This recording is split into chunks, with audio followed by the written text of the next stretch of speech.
Hello everyone, welcome back to my channel. मेरा नाम है सक्षम जैन और आज की इस वीडियो के अंदर हम लोग सीखेंगे और रिलेट करेंगे कि किस तरह हमारा ह्यूमन ब्रेन डीप लर्निंग और न्यूरल नेटवर्क से रिलेटेड है। हम लोग दोनों कॉन्सेप्ट्स को एक बार रिलेट करके देखेंगे ताकि आपको थोड़ा ढंग से डीप लर्निंग की वर्किंग समझ में आए। और इससे पहले हम लोग ये कर रहे हैं, हम लोग न्यूरल नेटवर्क्स का एक हाई लेवल इंट्रो भी लेंगे। हाई लेवल मतलब हम लोग ज़्यादा डीप में नहीं जाएंगे, हम लोग ऊपर ऊपर से देखेंगे कि न्यूरल नेटवर्क की वर्किंग क्या होती है, ताकि आपको एक थोड़ी सी फील डेवलप हो जाए, एक थोड़ा सा इंट्यूशन डेवलप हो जाए कि हाँ, न्यूरल नेटवर्क कुछ ऐसा ऐसा होता है। और डीप में जाने के लिए हमारे पास बाद में हम लोग बहुत सारी वीडियो देखेंगे। मैं हर एक थ्योरी के टॉपिक को बहुत ढंग से कवर करूँगा, ताकि इस तरह कवर करूँगा ताकि आप थ्योरी से रिलेटेड कॉन्सेप्ट को आप अप्लाई भी कर सको और याद भी रख सको और किसी को ढंग से एक्सप्लेन भी कर सको। और साथ ही साथ हम लोग थ्योरी के इम्प्लीमेंटेशन टेंसरफ्लो और पाइटॉर्च दोनों ही लाइब्रेरीज पे देखेंगे, क्योंकि कुछ लोग कभी कभार आप लोग होता है, कई लोगों के साथ होता है कि उन्हें पाइटॉर्च से टेंसरफ्लो, टेंसरफ्लो से पाइटॉर्च और कोड को स्विच करने में थोड़ी थोड़ी दिक्कत आती है। तो वो वाली दिक्कत भी आपको नहीं आएगी, आपको एक ही चीज़ को, एक ही कॉन्सेप्ट को दोनों जगह पे बहुत इजीली लिखना आ जाएगा। तो बिना टाइम को वेस्ट करते हुए चलिए आज की वीडियो स्टार्ट करते हैं। तो अगर न्यूरल नेटवर्क्स को हम लोग बहुत ही हाई लेवल पे देखें, बहुत ही अगर ऊपर से देखें, ओवरव्यू लें उनका, तो न्यूरल नेटवर्क को आप इमेजिन कर सकते हो एक ब्लैक बॉक्स की तरह। अगर आप लोगों को ब्लैक बॉक्स का कॉन्सेप्ट नहीं पता है, तो ब्लैक बॉक्स को आप कंसिडर कर सकते हो कि ऐसा ऑब्जेक्ट जिसको आप बाहर से तो देख सकते हो। सपोज ये ऑब्जेक्ट है, तो आप इसको बाहर से तो देख सकते हो कि इसकी वर्किंग क्या है, कैसे मतलब क्या काम कर रहा है, मगर इसके अंदर इंटरनल वर्किंग क्या हो रही है, अंदर से क्या कर रहा है, इसके अंदर इसके पार्ट्स क्या काम कर रहे हैं, इसके अंदर सिस्टम में क्या काम हो रहा है, वो आप नहीं देख सकते हो। आप बस बाहर बाहर से देख सकते हो। तो इसी तरह के सिस्टम को, इसी तरह के डिवाइस को हम लोग बोलते हैं एक ब्लैक बॉक्स। तो आप न्यूरल नेटवर्क को भी इमेजिन कर सकते हो एक ब्लैक बॉक्स की तरह। हालांकि ब्लैक बॉक्स नहीं होता है, अब बहुत सारे टूल है जिसकी वजह से जो न्यूरल नेटवर्क होते हैं आप उनको विजुलाइज कर सकते हो चार्ट की फॉर्म में, for example Natron. But still अभी के लिए आप समझ सकते हो न्यूरल नेटवर्क एक ब्लैक बॉक्स की तरह, जिसके अंदर हम लोग इनपुट डालते हैं, कुछ कुछ काम हमारा न्यूरल नेटवर्क करता है और उसी हिसाब से मुझे आउटपुट मिल जाता है। तो ये वर्किंग होती है मेरे न्यूरल नेटवर्क की। तो आप उसको एक कंसिडर कर सकते हो एक ब्लैक बॉक्स की तरह। फॉर एग्जांपल यहाँ पे आप देख सकते हो ये मेरा ब्लैक बॉक्स है, यहाँ पे इस जगह पे मैं कुछ इनपुट डाल रहा हूँ, कुछ फीचर्स डाल रहा हूँ, वो मेरे ब्लैक बॉक्स के अंदर जा रहा है। ब्लैक बॉक्स के अंदर जाने के बाद कुछ कुछ काम हो रहा है उस पर और मुझे आउटपुट मिल रहा है। अगर हम लोग थोड़े सुपरवाइज मशीन लर्निंग के एग्जाम्पल से रिलेट करें, फॉर एग्जांपल मैं बना रहा हूँ एक hand written digit recognition system. यानी कि मेरा मॉडल बताएगा कि जो मतलब मैंने डिजिट लिखी है वो असल में कौन सी डिजिट है।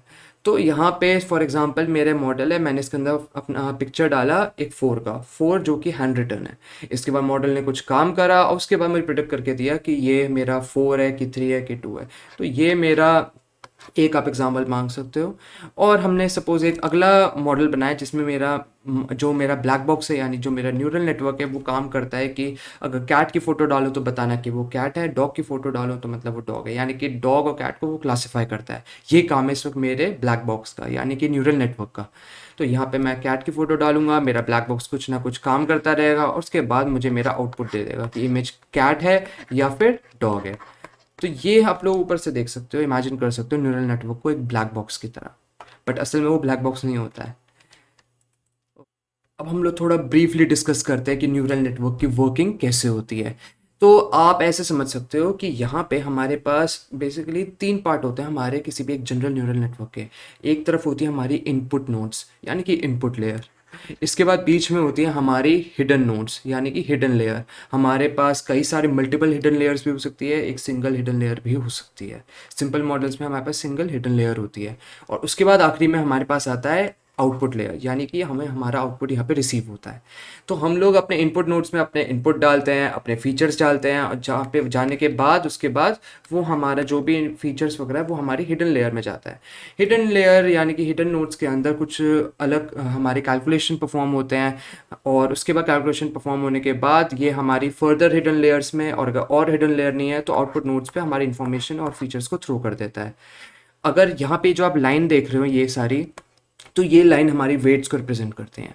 तो यहाँ पे हमारा फीचर है और फीचर जैसे हमारे हिडन नोड्स में जाता है तो वो कुछ वेट से मल्टीप्लाई होता है। हर एक लाइन में हमारी कुछ अलग वेट होती है। वेट हमारा सिग्निफाई करता है कि कौन सा फीचर कितना इंपॉर्टेंट है। हर एक फीचर एक वेले इंपॉर्टेंट नहीं होता है। तो उसी हिसाब से हमारे पास कुछ वेट्स होते हैं जो कि फीचर से मल्टीप्लाइड होते हैं। वेट्स को हम लोग डब्ल्यू से रिप्रेजेंट करते हैं। जो हमारे नोड्स होते हैं वो दो पार्ट में डिवाइड होते हैं। अभी आपको बिल्कुल लॉजिक नहीं समझना है, आगे हर एक वीडियो के अंदर हम लोग एक एक स्टेप को बहुत अच्छे से समझेंगे।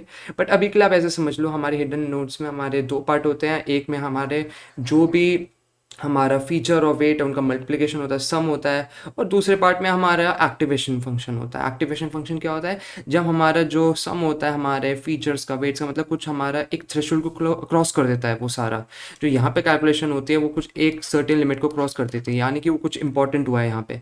तो हमारा activation layer further hidden nodes में या फिर हमारे आउटपुट नोड्स में हमारी इन्फॉर्मेशन को पास ऑन कर देता है। तो इस तरह से आप समझ सकते हो हमारे न्यूरल नेटवर्क की कुछ वर्किंग होती है। हम लोग इनपुट देते हैं इनपुट लेयर को, इनपुट लेयर के बाद वो कुछ वेट से मल्टीप्लाई होकर हमारे हिडन नोड्स में जाता है।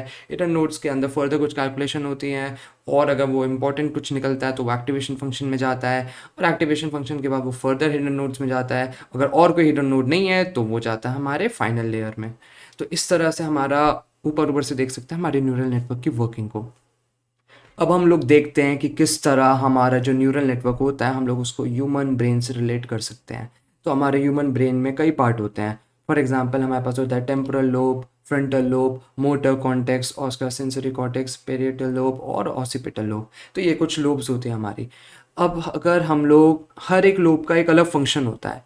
फॉर एग्जांपल ऑसिपिटल लोब हमारा विज़न रिलेटेड वर्क करता है। जो भी हमारे पास हम लोग अपनी आंखों से देखते हैं वो सारा हमारा ऑसिपिटल लोब में प्रोसेस होता है। जो टेम्पोरल लोब होता है वो हमारी जो भी हम लोग बातें करते हैं, लैंग्वेज करते हैं, लैंग्वेज को समझते हैं, और जो भी चीज़ हम याद रखते हैं वो सारा हमारा टेम्पोरल लोब में जाता है। फ्रंटल लोब जो होता है वो इमोशन से बेसिकली कनेक्टेड होता है। मोटर कॉन्टेक्स्ट हमारी बॉडी मूवमेंट को कंट्रोल करता है। सेंसरी कॉन्टेक्स्ट जो हम लोग सेंसेशन महसूस करते हैं उनको कंट्रोल करता है। और इसी तरह हमारे पास होता है एक पेरिएटल लोब जो कि हमारा मतलब हमारी अर्थमेटिक कैलकुलेशन, स्पेलिंग वगैरह ये सारी चीज़ों पर ध्यान देता है। तो अगर हम लोग ऑसिपिटल लोब की बात करें यानी विज़न, तो ये सारा हमारा कॉन्वोल्यूशनल न्यूरल नेटवर्क से हम लोग कर सकते हैं। तो ये वाला जो हमारा पार्ट है और विज़न से रिलेटेड वो हमारा CNN से होता है। तो ब्रेन का ऑसिपिटल वाला हिस्सा हम लोग CNN से इम्प्लीमेंट करते हैं, कॉन्वोल्यूशनल न्यूरल नेटवर्क से। तो यहाँ से हमारे जो भी कंप्यूटर विजन वाला काम होता है हम लोग CNN, ट्रांसफर लर्निंग, इन सब का यूज़ करते हैं। ट्रांसफर लर्निंग कुछ नहीं है, CNN का ही एक पोर्शन है। अभी आइडिया नहीं लगेगा, आगे देखेंगे। तो अभी बस आप समझ लो कि जो हमारा विज़न रिलेटेड काम होता है वो हम लोग CNN से इम्प्लीमेंट करते हैं। इसके बाद आता है हमारा टेम्पोरल लोब जो कि हमारा लैंग्वेज से रिलेटेड काम करता है। तो डीप लर्निंग का एक सब फील्ड होता है जो कि होता है नेचुरल लैंग्वेज प्रोसेसिंग।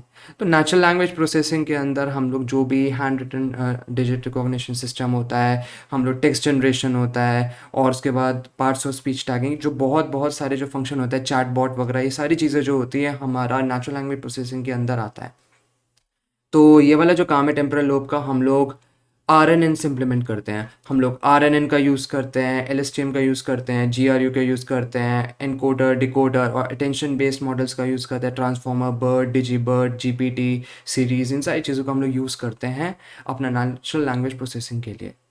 अब बारी आती है फ्रंटल लोब की। तो फ्रंटल लोब यानी कि इमोशंस वाला जो कॉन्सेप्ट है ये अभी तक हम लोग इम्प्लीमेंट नहीं कर पाए हैं। हम लोग कोशिश कर रहे हैं बनाने की कि हम लोग जो भी अपना डीप लर्निंग का मॉडल उसके अंदर इमोशंस का भी सेंस डालें, बट अभी तक हम लोग नहीं कर पाए हैं, तो इस पर बात नहीं करेंगे। इसके बाद आता है हमारा मोटर कॉन्टेक्स्ट यानी कि मूवमेंट। तो ये वाला काम हम लोग रोबोट्स की मदद से अचीव करते हैं। तो रोबोट्स के अंदर हम लोग मोटर कॉन्टेक्स्ट वाला काम कराते हैं। तो यहाँ पे फॉर एग्जांपल आपने बॉस्टन डायनेमिक्स, एक बहुत पॉपुलर कंपनी है जो कि रोबोट बनाती है, बहुत अच्छे अच्छे, आप उनकी वेबसाइट विजिट कर सकते हो। तो जो हमारा मोटर कॉन्टेक्स्ट वाला काम हम लोग रोबोट्स की फॉर्म के अंदर इंप्लीमेंट कर पा रहे हैं। सेंसरी कॉन्टेक्स्ट यानी सेंसेशन हम लोग अभी प्रोड्यूस नहीं कर पाए हैं, और साथ ही साथ हम लोग पेरिएटल लोब वाला काम नहीं कर पाए हैं। तो कम हमारा विजन रिलेटेड काम, मूवमेंट रिलेटेड काम और लैंग्वेज से रिलेटेड काम यानी कि computer vision, natural language processing जैसे काम जो हैं हम लोग डीप लर्निंग से इम्प्लीमेंट कर सकते हैं। तो इस तरह से हम लोग अपना ह्यूमन ब्रेन के पार्ट्स को हम लोग डीप लर्निंग से रिलेट कर सकते हैं। तो जैसे जैसे हमारा कुछ कुछ ब्रेन का पार्ट हमारा कुछ कुछ काम करता है, उसी तरह से हमारा वो काम हम लोग डीप लर्निंग के कुछ कॉन्सेप्ट से कर पाते हैं, कुछ टूल से कर पाते हैं। सो आज की वीडियो में इतना ही। आज की वीडियो हमने हमने देखा कि क्या होता है न्यूरल नेटवर्क। हमने बहुत ही उसका एक ओवरव्यू लिया, बहुत ही छोटा सा, ताकि आपको थोड़ा सा डेवलप हो जाए एक इंट्यूशन न्यूरल नेटवर्क को लेके। उसके बाद हमने रिलेट किया हमारे ह्यूमन ब्रेन को न्यूरल नेटवर्क से। तो आज की वीडियो में इतना ही। अगली वीडियो के अंदर हम लोग फॉरवर्ड प्रोपगेशन डिस्कस करेंगे। सो अगली वीडियो में मिलते हैं, तब तक के लिए बाय बाय।